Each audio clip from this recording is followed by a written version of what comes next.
Hello JavaScripters, Bruce here with a video demo of some of the techniques you're going to need for the next assignment. So let's take a look at my page here.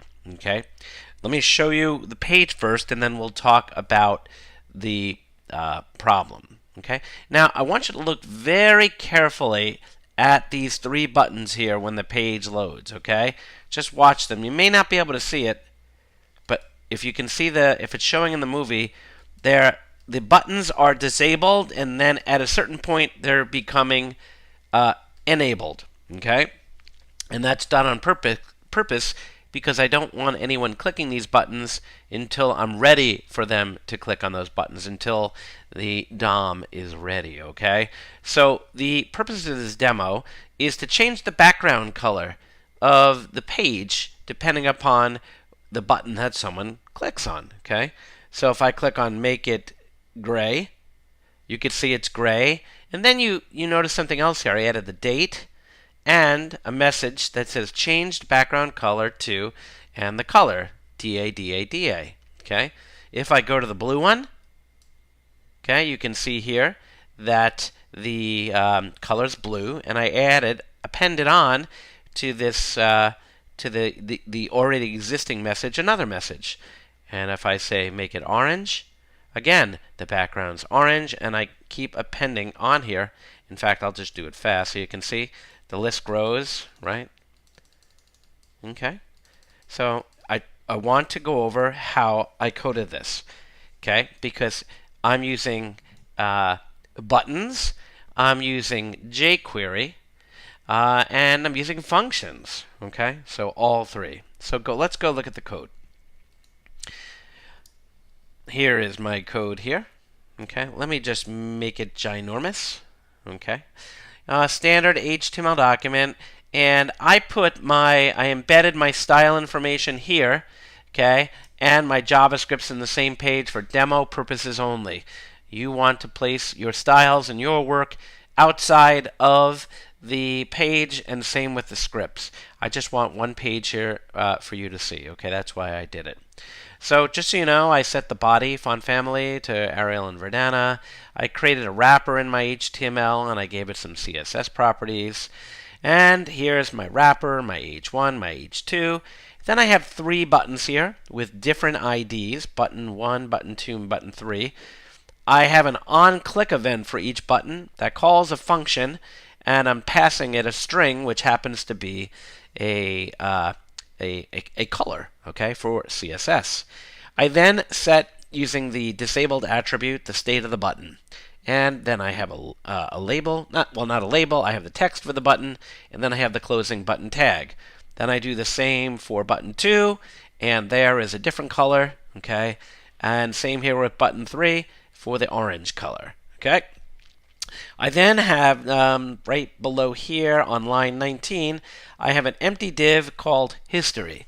That's the area where I'm writing the various, dates, and then the fact that the color changed to a new color. I end my wrapper. Then I have jQuery being loaded here, and then I have a script right here, okay? And then I have another script here, okay? Why did I keep them in two separate scripts? I didn't really need to do that. In fact, let me just do this for you. I'm going to make this into just one script here, okay? So just to show you that it still works, I'll go back to my browser. I'll refresh the page, okay? And everything still works, okay? I just cleaned it up. I didn't need two script blocks, okay? So let's go back. Where is Sublime? There's Sublime there. Okay. So again, let me, actually it's clean. Okay. So how does all of this stuff work? Okay.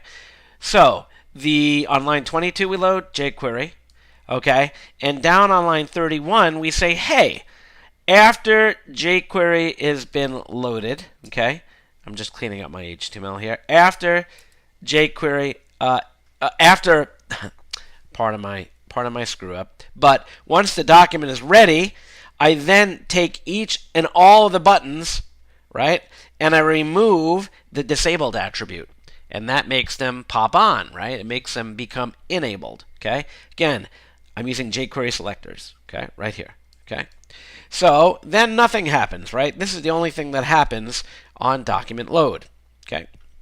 Now, when someone clicks these buttons, I then call a normal JavaScript function that's defined here called change background color, where I pass in the parameter color, and then I use that in my JavaScript here.